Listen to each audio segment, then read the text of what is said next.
hello there, Seraphim17 once again. This is my Ninja Gaiden 3 Ultimate Ninja difficulty video walkthrough. This is the first part of day 5, and we're back in this game. So, on day 5 you're going to be fighting a ton of the traditional ninjas from the old Ninja Gaiden games. Is it the Black Spider Clan, I think they're called, which is the rival clan to the Dragon Clan.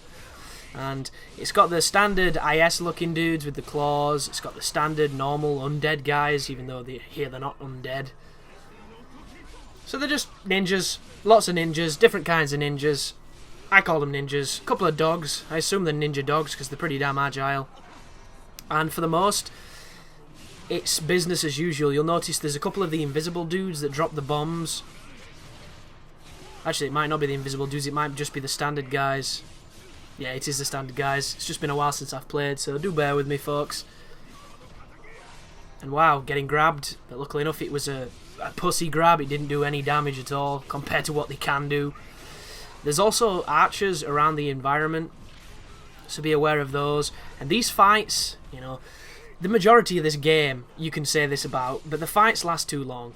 They're all endurance fights. They're all just massive slogs of enemies that don't die, using weapons that don't have that many moves, that are really unresponsive, and it just makes everything more difficult. So I got enough Nimpo to cast the True Dragon thing, which gives you a nice refill for every enemy that it kills, and here comes the next wave of dudes. So I'm using the Scythe, which either means I'm Izuna dropping from a launch, or I'm doing Steel on Bone, or I'm doing the 360Y on landing, rinse and repeat. Which I just did then from the landing of that Steel on Bone. And that is literally all I do with the Scythe, because it's the only stuff that's worth doing, in all honesty. I mean, there are some people that probably have fun comboing on this game. You know, some people that have really put the time into it and still kind of dislike it compared to the old games, but are willing to overlook its flaws. I do not. Like, if you want to do combos and you want to be a little bit more fancy, play Razor's Edge. It allows you to have, slightly more responsive and more useful Ryu, but still pretty shit Ryu. Like, as far as usefulness goes, I'll still take Ryu from the first one, and the second one is probably the epitome of his usefulness. Even then, certain moves gave you ridiculous amounts of recovery frames, especially when you land after them on Ninja Gaiden 2, where you physically cannot dash out of it. And you can practice doing shuriken cancels if it'll allow you to shuriken cancel to dash, which is a useful technique, but for the most, sometimes you find yourself getting stuck. And like, I remember Ninja Gaiden 2 and Ninja Gaiden 1 with a lot more fondness than I do these ones, because when I play these ones they get me frustrated, and it makes me think, oh, the old games, he was so much faster, or he was so much more this, or he was so much more that.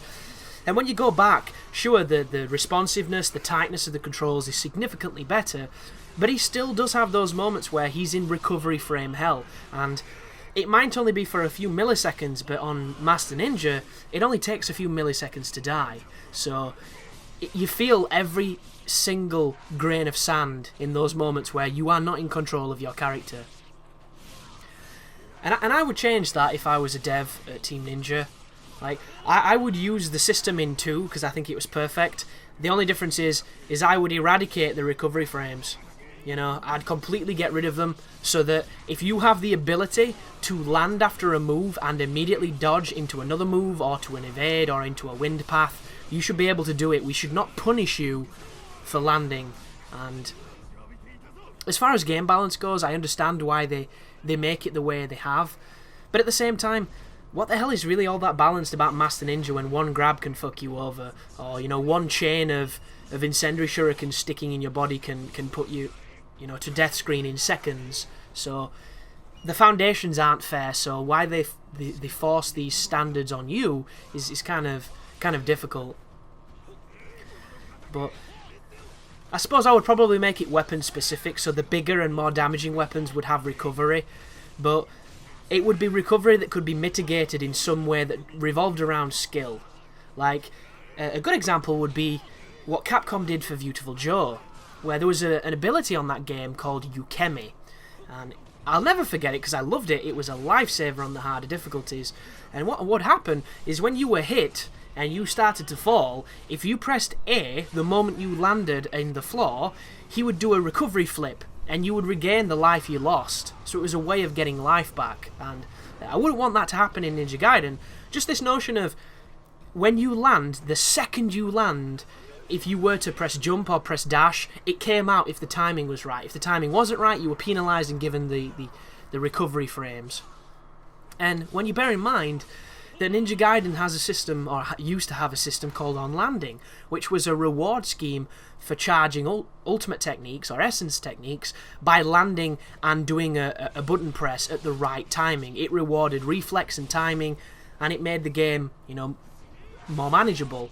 So it's not like this is a system or mechanic that's out of the game developers' grasp, because they've already utilised it. I would just want it, you know, extending into other areas. Because anybody who enjoys character-driven action games like this one, you know, there are a handful of high-quality ones. When you play them for long enough, you play them to a different level. Like, I'm not necessarily talking about a skill level, just a mechanical level. You understand the movements of your character, and especially if you're playing on the harder difficulties, because your movements are very important. And knowing the limitations of your character is something that, you know, all good players will come to do. It doesn't matter if you can't verbalise it or you can't put down why you understand it. It's just muscle memory, and it's just skill, I guess. It's an awareness of your character and his limitations.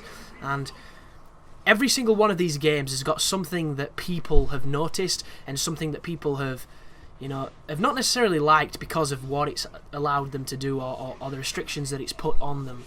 And it always makes me think, is it intentional by the designers? Has it been put in this way to add difficulty? Or is it just something that they've overlooked because they didn't realise it was going to get this kind of scrutiny? Or they didn't look at it the way the fans are? Because you can never underestimate the people who play your game. You really can't, you know. The moment developers start thinking that gamers are stupid is the moment that their game gets destroyed by, you know, extremely knowledgeable gamers. And every game will have fans, every game will have the hardcore fans that, you know, play it on a completely different meta level than anybody else. So you better have overthought every single possible vantage, because somebody's going to do that, and somebody's going to poke holes in it. And sometimes it's for the better, like Street Fighter back in the day when somebody found out how to do combos. It was an unintentional, you know, side effect of a certain input, which then became a mechanic in future games, to things like jump cancelling in Devil May Cry, which once again, it was an exploitation of how the system worked, where you could jump off an enemy, and how when you're attacking the enemy, it classed as Dante touching them, and thus you could jump out of it, cancelling the move into the move again to stack large amounts of damage. And this was something that, you know, was utilised and actually sought after in the most recent iteration. But it's kind of funny, actually, that these systems exist the way they do, because, like, look at Dark Souls. There are techniques in Dark Souls that are obviously not intended by the developer that people have discovered. Things like reverse rolling, things like move swapping.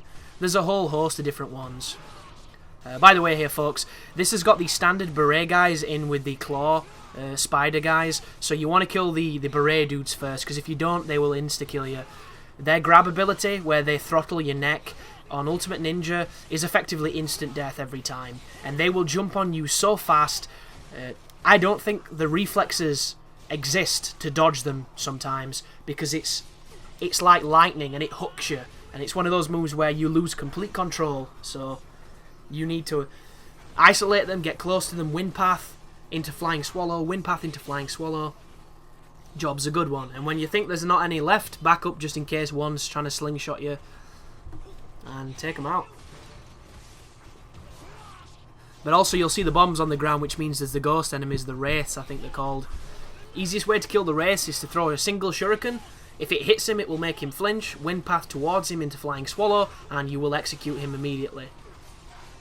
You can also do the on-landing 360 moves to try and hook them into an Izuna, but that doesn't always work. So just bear that in mind. But back to the discussion anyway. There are these mechanics that have been found in Dark Souls which definitely add something to the game in interesting ways. And a lot of people class them as cheating because they weren't intended. And A lot of people throw around this terminology that playing the game as the developer intended, and I can't help but see holes in this because I look at it from a wider perspective, and that perspective is combos weren't intended by the developers in Street Fighter, and they became a mechanic because there was something that were amazing, that was fun, that was discovered, and that the community really latched onto, so much so that it changed the face of fighting games. And through the same logic, these people would have called that cheating. So they're looking at something that went on to revolutionize the genre, you know, completely, is cheating, is something that is exploiting. And I just find it funny that this level of intolerance to things that gets found is just strange. Because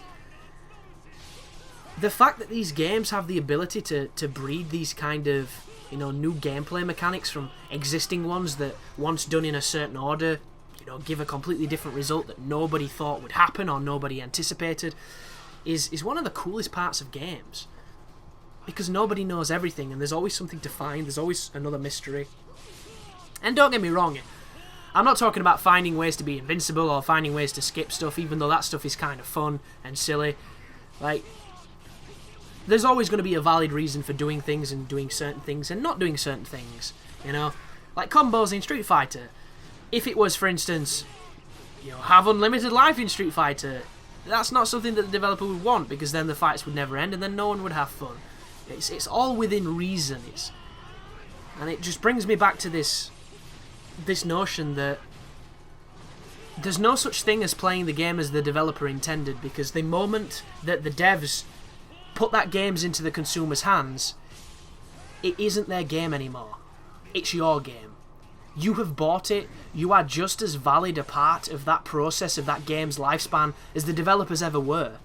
And that game is going to take on a life of itself in the hands of the people playing it, because that's just how things work. It's just how everything works, especially with multiplayers and with features that interact with each other. Now, this is a Reaper here. I think there's maybe 2 of them. I can't remember. But I saved my True Dragon for it so I could get my life back, because the checkpoints on some of these fights are not the kindest, guys, so you need to be really careful. You can lose literally 20 minutes of your life by making a silly mistake. And I've already told everybody watching that this guide is essentially how to destroy Ninja Gaiden 3 in the easiest fashion possible. Like, I'm not going to be doing fancy juggles, I'm not going to be neglecting moves, I'm going to be chaining iframes like an iframe whore and loving every moment of it, because it mitigates the amount of time I have to play this game. And everybody already knows that my opinion of Ninja Gaiden 3 is quite lacking, and a lot of people are asking about Razor's Edge. Probably not going to do too much coverage of Razor's Edge, guys, because although they did improve quite a lot of things, they did not improve enough, and it will always be based off of this game, and this game is a lesser Ninja Gaiden. And I'm not saying that to offend people that like it, it's fact, guys. This game is not a good Ninja Gaiden. It's not a bad game, it's just a bad Ninja Gaiden. Although the co-op trials are really fun, and the multiplayer is hilariously bad. So those 2 things, my favourite part of this game by a long shot. The only problem being is I don't have anybody to play the trials with, so I'll never get the UltimateNinja achievement, and I haven't played it in ages because, you know, I'm pretty deep in Payday 2 at the moment, and I also have Tomb Raider, which I've put about an hour or 2 into, and it's really good, it's really interesting. I'm just not playing it, which is weird. You know, I'm distracted at the moment. I've got a lot of projects going that I'm recording. You know, a lot of commentaries to do, a lot of editing, a lot of weddings too. Lots of stuff happening with the family that's dragging me away from, you know, the stuff that I'm doing. But it's all good fun. So this is a Reaper. I'm just going to be chaining the 360Y with the Scythe.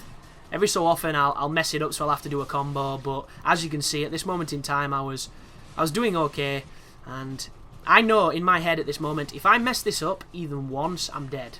Because if I don't get the iframes, he's going to hit me on UltimateNinja, he's going to hurt. So this is that moment of, you know, one slip, one badly timed thing, or one moment where the computer gets, you know, super assholey and hits you in that single frame that you were vulnerable, and it's all over and we've got to do the full fight again. So all I'm looking at here is my Nimpo Gorge, because it's getting super close to being filled.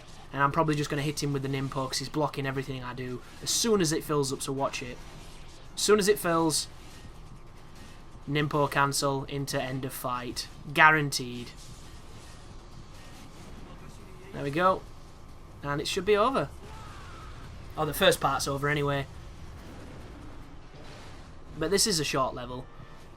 So, yeah, there's that fight, folks. I hope you enjoyed the video. I'm hoping you're enjoying this guide.